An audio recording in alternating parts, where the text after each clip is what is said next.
आज हम जिस विषय पर बात करेंगे वो है क्रोध। क्रोध वो भावना है जो हमारे सारे जीवन को घेर कर रहता है। क्रोध को ना उम्र की मर्यादा है, ना ही ज्ञान की। कब, कहां और किस कारण से क्रोध पैदा हो जाए वो कोई नहीं जानता। और जब क्रोध जन्म लेता है तो तुरंत ही विचार करने की शक्ति खो जाती है। बुद्धि पर अंधकार छा जाता है। वर्षों के संबंध पल भर में टूट जाते हैं। सारा जीवन बिखर जाता है। किसी भी कारागार में जाकर देखिए, अधिकतर अपराधी क्षण भर के क्रोध का दंड भोगते हुए दिखाई देंगे, पर फिर भी हम क्रोध पर अंकुश नहीं लगा पाते। बार बार हम क्रोध ना करने का प्रण तो लेते हैं, पर बार बार हमसे क्रोध हो जाता है। ये क्रोध वास्तव में क्या है, क्यों जमता है और क्यों अंकुश में नहीं रहता? उदाहरण के लिए आप एक बालक को देखिए। उसे किसी वस्तु की इच्छा होती है और उस समय अगर उसे वो नहीं मिलती या कोई उसे भयभीत करता है तो वो प्रतिक्रिया देता है। बालक की प्रतिक्रिया क्रोध है, क्योंकि बालक निर्बल है, निसहाय है। बालक अपनों से बड़ों को अपने वजूद का एहसास, अपने अस्तित्व की प्रतीति करवाने का प्रयास करता है क्रोध के माध्यम से। बड़े होने पर भी हम क्या ऐसा ही नहीं करते?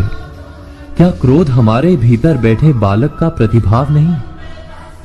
अर्थात क्या क्रोध वास्तव में केवल बालक जैसे व्यवहार का नाम नहीं? जब अहंकार को घाव होता है, जब भय लगता है, जब कोई वस्तु हमें प्राप्त नहीं होती, तब हमें क्रोध आता है, ठीक किसी बालक की भांति।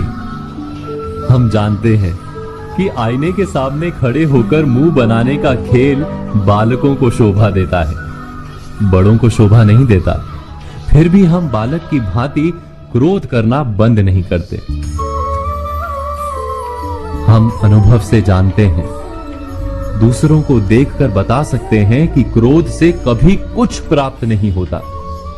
सम्मान हो, संपत्ति हो, प्रेम हो या सुरक्षा हो, क्रोध से नहीं मिलता। मिलता है तो प्रयासों से, कार्य करने से, बुद्धिपूर्वक विचार करने से। मनुष्य मात्र अपनी आदतों के अनुसार ही जीता रहता है। क्रोध भी आदत बन जाती है। हमारे चाहते हुए भी हम अपने प्रतिभावों को रोक नहीं पाते। हम स्वयं को बड़े या पुख्ता मानते हैं, पर थोड़ा सा कारण मिलते ही हमारे भीतर का बालक क्रोध कर बैठता है।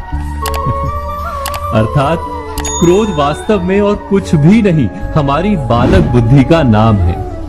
जैसे ही हम इतना स्मरण में रखें कि हम बालक नहीं, बालक जैसा व्यवहार हमें शोभा नहीं देता, वैसे ही क्रोध स्वयं ही बंद हो जाता है। क्या ये सत्य नहीं? इस पर विचार मनन अवश्य कीजिएगा। दोस्तों, उम्मीद है कि आज हम सभी ने बहुत कुछ सीखा होगा। ऐसी ही ज्ञानवर्धक वीडियो के लिए कृपया सब्सक्राइब, लाइक, शेयर, कमेंट करें और अपने इस चैनल स्पिरिचुअल मोटिवेशंस को सपोर्ट